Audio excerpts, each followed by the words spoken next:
Alors, les outils discrétionnaires, sont aussi des outils on a mis en place. Il y a des nouveaux.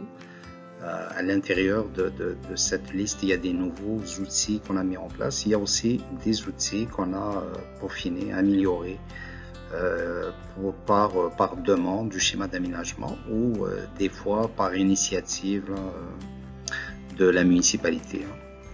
Alors ça, on appelle ça des outils qualitatifs. Donc ils essayent, avec ces outils, on essaye plus d'aborder le côté qualitatif de la chose. C'est ce qu'il faut comprendre, c'est que dans la norme, là, quand on dit 4 mètres, c'est 4 mètres. Donc on peut pas améliorer l'esthétique, l'aspect, la couleur. Donc ça, c'est tous ces éléments-là, on pourrait les aborder dans les outils, à l'intérieur des outils discrétionnaires. C'est des outils qui viennent améliorer l'aspect qualitatif des constructions, des développements, des lotissements. Voilà. Et il y en a un certain nombre. Alors, il y a le règlement sur les usages conditionnels. Il y a le règlement sur les projets particuliers de construction, modification ou d'occupation d'un immeuble. Ça, on appelle ça des PPC-MOI. Ça, c'est un outil qui n'est pas obligatoire, mettons, en vertu du schéma d'aménagement, mais on a décidé quand même de le mettre en place parce que ça va nous permettre de réaliser des projets qui ne sont pas prévus dans la réglementation normale, régulière. Alors, c'est dans des cas exceptionnels, mais ça reste quand même que c'est un outil qui est très intéressant avec des critères et des critères bien précis. Voilà, donc ça, c'est le PPC-MOI. Il y a aussi le règlement sur les plans d'implantation et d'intégration architecturale, le PIA. Le PIA, on l'a déjà pour le village. On l'avait antérieurement pour le lac Clermoustier. Et puis, suite aux modifications au schéma d'aménagement, on a intégré un PIA pour la 125. Donc ça, c'est pour ce qui est existant. Donc là, on s'en vient aussi avec d'autres PIA, là, par exemple, pour les projets intégrés, par exemple, pour les zones de forte pente. Donc ça aussi, là, ça permet tout simplement, ça ramène la décision entre les mains du conseil municipal, contrairement à ce qui se fait aujourd'hui dans certains dossiers, où on donne tout simplement des permis sans passer par le CCU, le conseil municipal, mais avec ces outils discrétionnaires. Donc il y a la dimension comité consultatif d'urbanisme et conseil municipal qui est très importante. Et par la suite, la décision se prend au niveau du conseil municipal. Alors, les règlements sur les plans d'aménagement d'ensemble, ça c'est un règlement qu'on a mis en place en 2017 pour la région, le secteur des Grands Lacs. Ça, au fait, on n'a pas touché, si ce n'est de modifier le nom de la zone et de rajouter un ou deux critères là pour finir le règlement. Mais ça reste que c'est le même règlement qui a été adopté antérieurement. Donc, toujours dans le cadre de la concordance au schéma d'aménagement et de développement révisé, de nouveaux outils discrétionnaires ont été mis en place, dont le premier règlement qu'on vous expose ici, qui est le règlement sur les usages conditionnels.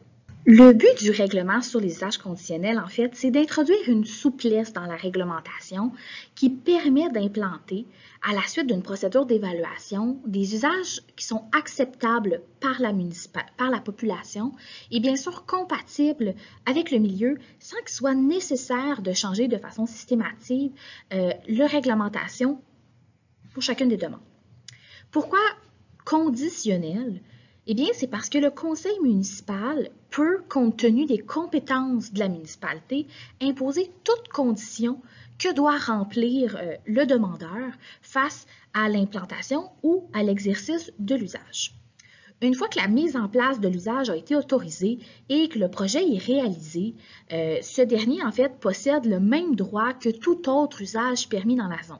Donc, ce sera des usages protégés par droits acquis, une fois qu'ils auront traversé l'ensemble du processus. Voici donc ici quelques extraits de la loi sur l'aménagement et l'urbanisme qui encadrent les usages conditionnels. Donc, au niveau de l'article 145.31, toujours de la loi sur l'aménagement et l'urbanisme, le conseil d'une municipalité doté d'un comité consultatif d'urbanisme peut adopter un règlement sur les usages conditionnels, ce qui est notre cas ici au sein de la municipalité de Jersey. Ce règlement-là doit indiquer toute zone prévue par le règlement de zonage où l'usage conditionnel peut être autorisé.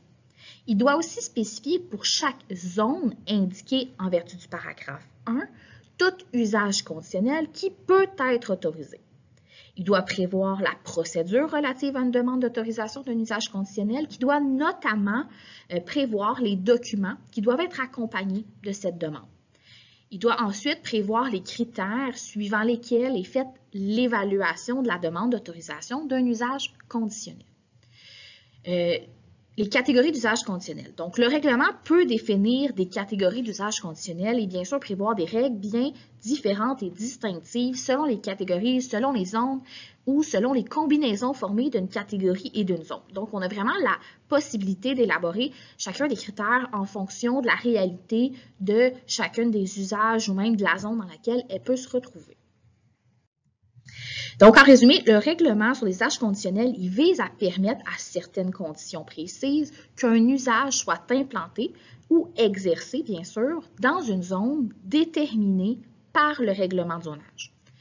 Donc, les usages qui sont concernés sont en fait, bien sûr, tous indiqués dans la grille des usages et des activités du règlement de zonage. On pense, par exemple, à l'hébergement, la restauration, les camps de vacances, les campings, les bases de plein air, les centres, les commerces routiers. On pense aussi à tout ce qui est entreprises rurales. Pensons notamment aux services de paysagement, de déneigement, les entreprises de construction, l'industrie légère et para-industrielle, ainsi que les tours de télécommunications. Passons maintenant, en fait, à tout ce qui est l'obligation pour la délivrance d'un permis ou un certificat pour un usage conditionnel visé qui est assujetti à l'approbation du conseil municipal. Donc, la première étape pour le cheminement d'un usage conditionnel est bien sûr de recevoir une demande d'un demandeur. Donc, c'est vraiment la première étape et bien sûr qu'elle soit complète. Suivant la réception, le fonctionnaire désigné par la municipalité de Jersey procède à la validation et bien sûr à la conformité du projet au règlement. Il l'analyse en fonction des objectifs et critères. Donc, une fois que cette étape-là est réalisée, il y aura présentation de l'étude préliminaire au comité consultatif d'urbanisme. Donc, celui-ci devra émettre une recommandation au conseil municipal qui sera soit favorable ou défavorable à la demande d'usage conditionnel. Le CCU peut demander au besoin tout document supplémentaire jugé vraiment important pour leur compréhension et surtout pour établir une recommandation juste par rapport à la demande du demandeur. Suivant leur recommandation, un avis public devra être publicisé par la municipalité et il devra y avoir installation d'une affiche ou d'une enseigne à l'endroit visé par la demande d'usage conditionnel. Le conseil municipal devra par la suite, bien sûr, consulter le comité consultatif d'urbanisme pour avoir leurs recommandations. Ils devront par la suite accorder ou refuser la demande via une résolution. Suivant la résolution, le service de l'urbanisme et de l'environnement pourra procéder à l'émission des permis de construction ou certificats d'autorisation pour la réalisation des travaux liés à la demande d'usage conditionnel. Au terme des travaux de construction, une demande de certificat d'occupation pour officialiser le début de l'usage devra être sollicitée par le demandeur afin de vraiment officialiser l'ouverture, je vais dire, de son usage conditionnel, donc le début officiel de l'activité. Donc, pour chaque catégorie d'usage conditionnel, on retrouve bien sûr les zones où ce seront autorisés, l'usage conditionnel, le type d'usage qui sera autorisé, les documents spécifiques requis, ainsi que les critères d'évaluation applicables à l'usage. Pour donner un exemple, on pourrait entamer par exemple, le camping. Donc, lorsque ce sera indiqué dans la grille des usages et des activités, l'usage camping sera autorisé. Les documents spécifiques requis seront, par exemple, un plan d'aménagement qui devra inclure les allées de circulation véhiculaire et piétonnière. Il devra localiser les bâtiments administratifs et de services, ainsi que les installations sanitaires, les aires récréatives et les boisés, pour ne nommer que ceux-ci. On indique aussi que le déboisement devra se limiter strictement aux aires occupées par les usages, les aires d'accueil, les aires d'activité communautaire et les voies de circulation. Par la suite, l'aménagement du terrain et l'implantation des bâtiments devront atténuer les effets sonores et visuels sur la zone résidentielle située à proximité, toujours dans un but de bien s'intégrer à l'environnement qu'occupera l'usage conditionnel qui est ici le camping. L'aménagement paysager du terrain devra aussi contribuer à la présence d'un écran visuel et d'un écran sonore. Finalement, le revêtement extérieur des constructions devra s'harmoniser avec l'environnement naturel. Donc, ce sont quelques exemples de critères auxquels l'usage conditionnel camping devra répondre. Donc, en bref, lorsque c'est mentionné dans la grille des usages et des activités, un usage conditionnel doit respecter des critères qui sont présentés dans le règlement. Il doit aussi suivre la démarche d'approbation par le conseil municipal et faire l'objet d'une demande de certificat d'autorisation ou un permis de construction, bien sûr, en vertu du règlement administratif. Donc, il devra obligatoirement respecter l'ensemble des critères et des dispositions prévues dans le règlement sur les usages conditionnels, en plus, bien sûr, de répondre aux différents critères des règlements d'urbanisme qui s'accompagnent. Alors, le PPCMOI, comme j'ai dit, c'est un règlement discrétionnaire. On l'appelle règlement sur les projets particuliers de construction, modification, d'occupation d'un immeuble.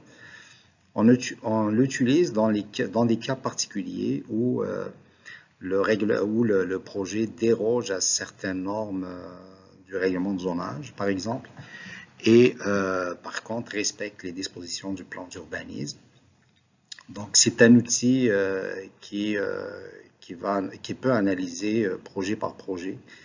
Puis c'est un outil aussi qui passe par un processus très long, à savoir le comité consultatif d'urbanisme, le conseil municipal, le dépôt de projet de règlement, et il y a même une procédure d'approbation référendaire. Alors, c'est sûr que ça prend du temps avant d'avoir une approbation finale. Et en finalité, le projet tel que approuvé par la MRC et dans certains cas par les personnes habiles à voter, va être inclus dans les règlements, à l'intérieur des règlements d'urbanisme. La procédure de PPCMOI vise à permettre la réalisation d'un projet qui déroge à la réglementation d'urbanisme sans modifier les normes établies pour son secteur ou pour l'ensemble du territoire. Un projet de PPCMOI doit respecter les objectifs et les dispositions du plan d'urbanisme et du schéma d'aménagement. Ça, c'est un élément très important. Toutes conditions pouvant être imposées par le conseil municipal.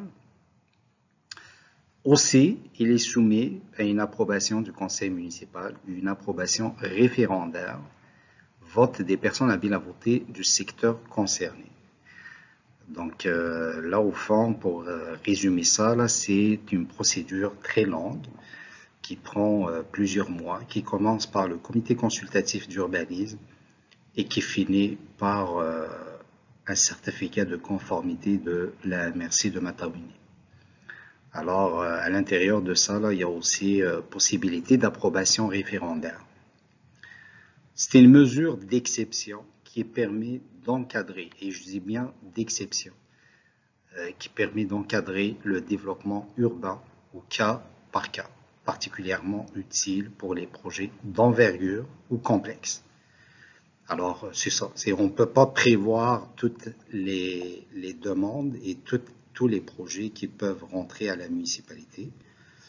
On ne peut pas prévoir l'ampleur de ces projets. Donc, à travers les PPC-MOI, on a un outil, on a une roue de secours, si vous voulez, qui nous permet d'encadrer ces projets, puis de les accepter s'il y a lieu par la municipalité. L'obligation d'un PPC-MOI pour certains projets, toujours à l'intérieur de l'article 3.1, donc, le projet admissible sont ceux qui dérogent à l'un ou l'autre des règlements suivants ou à tous ces règlements à la fois, le règlement de zonage en vigueur, le règlement de lotissement en vigueur, le règlement de construction en vigueur et le règlement sur les usages conditionnels en vigueur. Donc, à l'article 3.3, là, vous avez toute la liste des documents déposés qui devront permettre de bien cerner le projet, son utilité, les retombées économiques et les impacts du projet sur l'environnement et la santé. Alors, un PPC-MOI, c'est des critères. C'est des critères qualitatifs.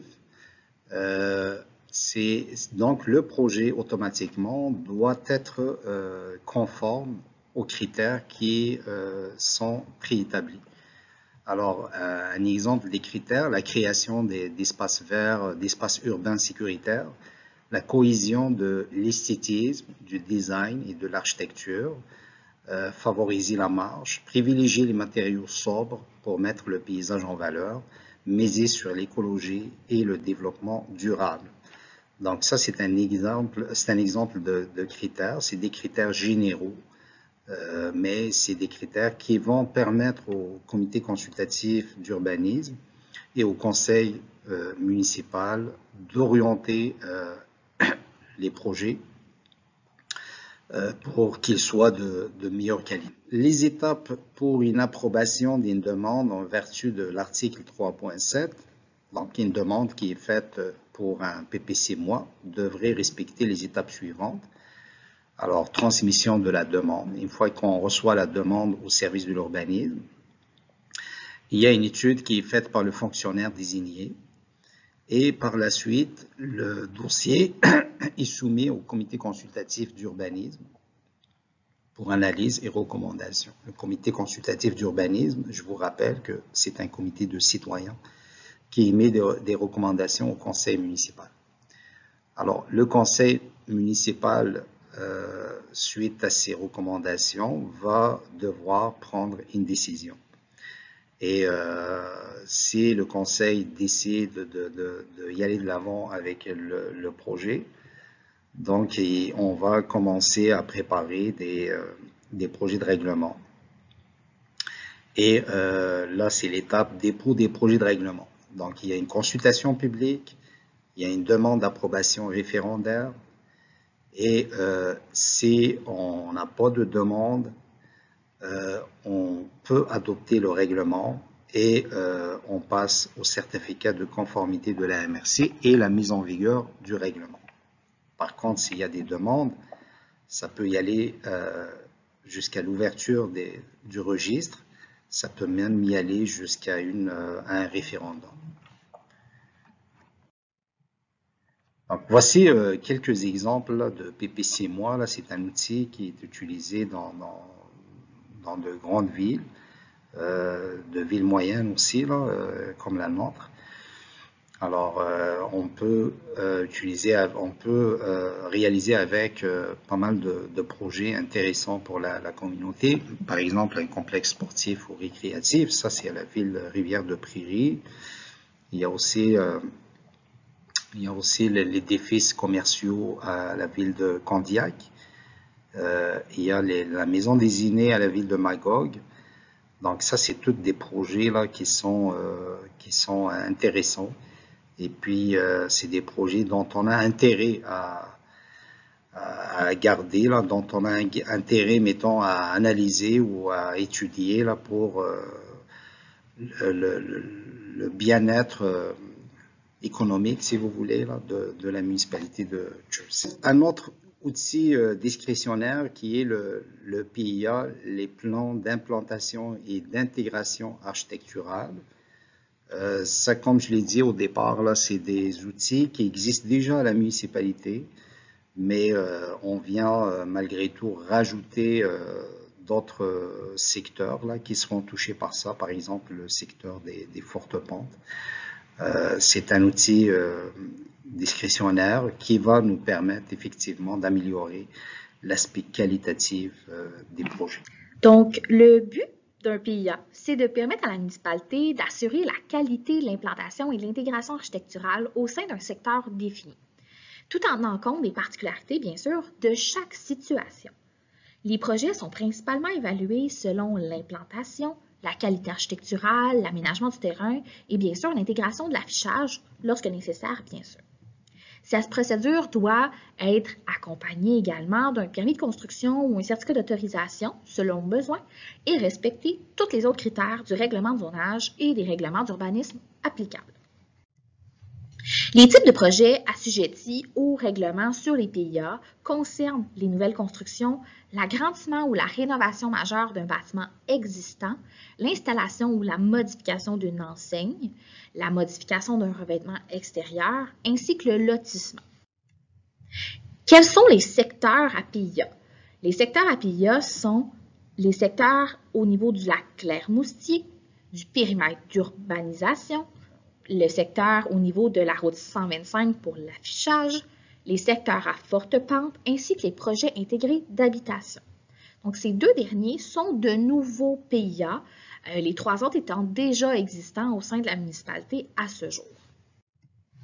Pour chaque secteur de PIA, le règlement, bien sûr, va dicter les zones, le territoire, les travaux visés, les objectifs généraux auxquels la demande doit répondre, ainsi que les critères d'évaluation, les critères sur lesquels, en fait, le comité consultatif d'urbanisme et le conseil municipal basent leur analyse du projet. La démarche pour, en fait, réaliser les travaux ultérieurement consiste toujours par la transmission initialement d'une demande. Suivant la transmission et la réception de la demande, le fonctionnaire désigné par la municipalité étudie celle-ci et la présente au comité consultatif d'urbanisme pour analyse. Le CCU émet une recommandation, bien sûr, de par le projet qui lui est présenté.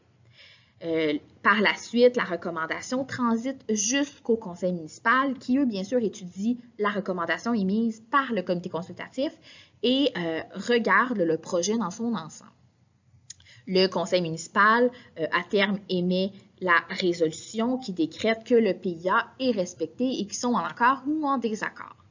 Suivant la résolution, le permis ou le certificat d'autorisation lié à la demande peut bien sûr par la suite être délivré par le service de l'urbanisme et de l'environnement, toujours en application avec l'ensemble des règlements et dispositions qui s'appliquent.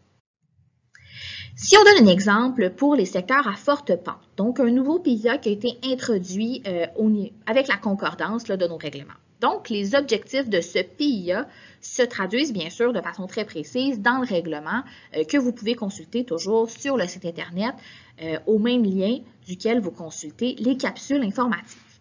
Donc, voici quelques exemples qui sont donnés au niveau des secteurs à forte pente. Donc, on préconise qu'il doit y avoir maintien du couvert forestier de façon prédominante. On indique qu'il faut privilégier des matériaux de revêtement extérieur qui s'intègrent visuellement aux couleurs de l'environnement naturel. Et aussi, il est indiqué qu'on doit adopter des techniques de construction qui réduisent les problèmes d'écoulement d'eau de surface et d'érosion.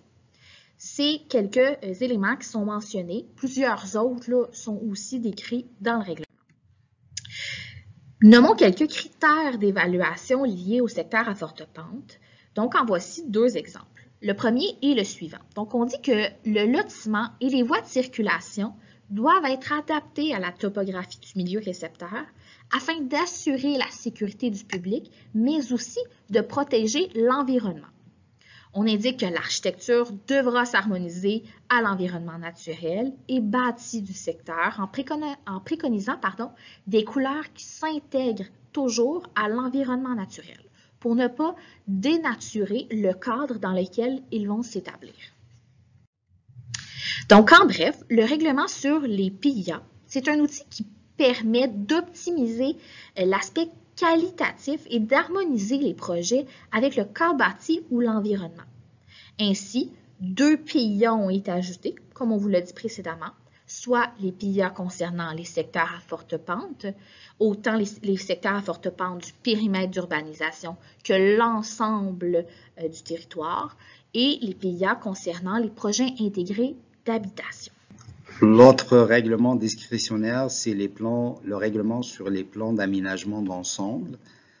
Ça aussi, c'est un outil qui a déjà été mis en place en 2017 à la municipalité. Puis on va tout simplement à l'intérieur de cette concordance, on va le garder malgré tout. Il n'y aura pas de modification, ne serait-ce que de renommer les zones qui seront concernées par ce plan d'aménagement d'ensemble.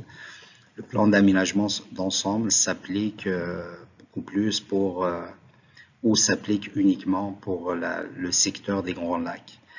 Le 7e, 9e, là, Lac Brûlé et tout. Là. Donc, c'est un peu la nouvelle configuration qu'on va, l'ancienne configuration, excusez-moi, qu'on va garder toujours dans le règlement actuel, dans la concordance actuelle. Le but de ce règlement-là, c'est de mettre en place des critères d'aménagement futur pour tout projet de construction qui devant être érigé dans le secteur touché, soit le secteur des Grands Lacs. Ça donne une orientation générale pour le développement du secteur en laissant une place à l'innovation de la part de l'entrepreneur ou du promoteur. C'est une démarche qui va impliquer le CCU, le conseil municipal ainsi que les citoyens. Cet outil-là est comparable dans sa structure décisionnelle au PPC-MOI. Dans le cadre de la concordance, le secteur des Grands Lacs a été redéfini et les zones touchées par le PAE ont été identifiées. Les zones ont été divisées en 2 principales catégories d'usage. On a la vocation résidentielle qui concerne les zones VD9, 10, VC12, 13 et 16 et la vocation récréotouristique. Dans cette vocation-là, les zones identifiées sont la VC15, la VD11 et VD12. Et dans cette zone-là, c'est plus un usage, on va parler du résidentiel, mais également du récréotouristique comme les camps de vacances, des auberges, des gîtes touristiques et des tables champêtres, pour ne nommer que ceux-là. Donc ici, on a la nouvelle carte pour ce qui est des zones identifiées là, avec les PIA et évidemment, ce qui nous concerne dans cette section-là, les PAS, donc c'est toute la zone en rouge. En bref, le règlement sur les PAE vise le secteur des Grands Lacs parce que c'est un secteur qui est identifié comme un secteur sensible au développement et on veut venir encadrer tous les développements résidentiels qui pourraient y avoir lieu dans cette zone-là. En conclusion, la concordance permet l'ajout de nouveaux règlements discrétionnaires, c'est-à-dire l'usage conditionnel et le PPC-MOI, et entraîne quelques modifications au règlement sur les PIA et le règlement sur les plans d'aménagement d'ensemble. L'implication du conseil municipal est primordiale parce que dans ces différents règlements, la décision se prend au niveau du conseil municipal dans les décisions concernant les différents projets futurs qui lui seront soumis. Donc, la suite du processus pour l'ensemble de la concordance, donc là, les procédures légales pour l'adoption finale des règlements. Donc, il y a l'élaboration du plan d'urbanisme et ses règlements en concordance au schéma d'aménagement. Ça, c'est ce qu'on a fait. C'est ce qu'on va mettre aussi sur les règlements qu'on a modifiés. On va les mettre aussi sur le site Internet de la municipalité. Alors, il y a ça et on va transmettre une copie, bien sûr, à la MRC de Mataouini et le dépôt des projets de règlement de concordance. Suite à ça, on va prévoir une assemblée publique d'information virtuelle et consultation écrite. Donc, c'est pour ça qu'on prépare cette vidéo. Et vous avez 15 jours là pour donner vos avis et vos recommandations par rapport à ces différents projets de règlement. Alors, il y a l'approbation par la MRC des projets de règlement et l'entrée en vigueur des règlements. Donc, voilà, et ça finit notre présentation. Et toujours, si vous avez des questions, je vous invite à nous les transmettre